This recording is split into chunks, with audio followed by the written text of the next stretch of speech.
Hello everyone and welcome back. As you can see from the lead-in, we're going to discuss the march of authoritarianism, and I'm going to use the current public referendum in Australia as an example for the debate. For those of you in America, Canada, and other places of the world that don't pay attention to Australian news, Australia is currently having a public mail referendum that is going to discuss whether or not they should allow same-sex marriages. Now, what I say to the people of Australia is very simple. Tell the government no. Not because I don't think same-sex marriages are a good idea. That has nothing to do with it.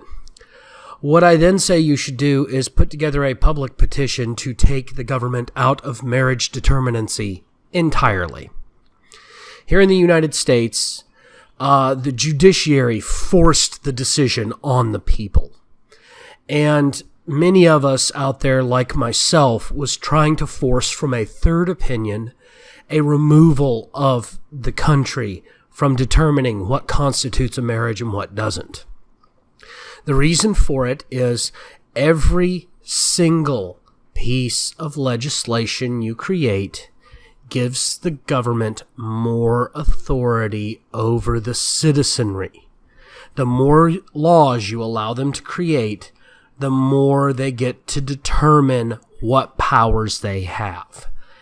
And one of the things that many of these democratic nations were founded on, including Australia, was the idea that the government had to be limited. They were developed under Locke-style liberty. For those of you who are unfamiliar with John Locke, you should definitely read his treatises. They are very eye-opening.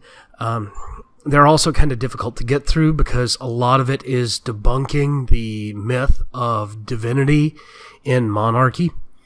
And if you don't understand monarchical concepts, they're really hard to get through.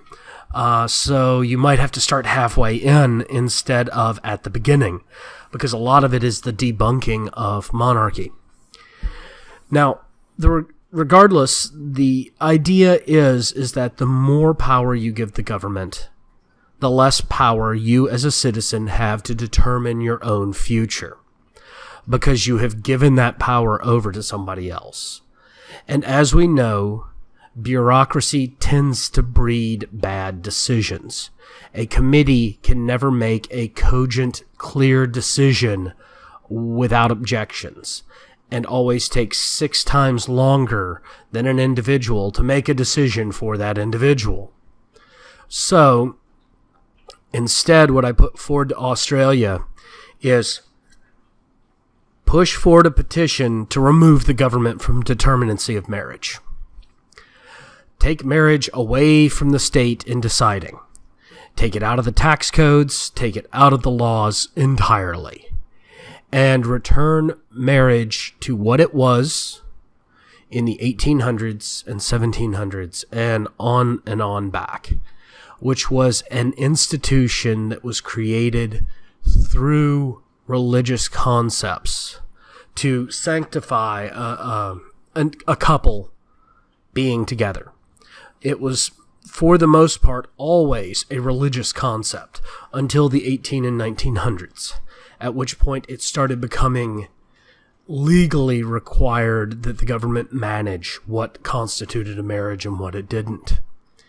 And we basically gave up that right. At this point, I say we should take back that right and stop letting people who are not ourselves dictate our futures.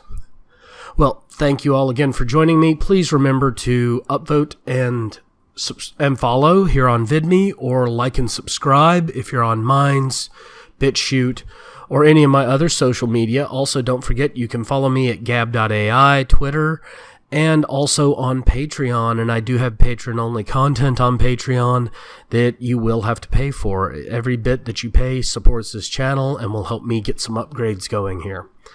Thank you all again, and have yourselves a pleasant day.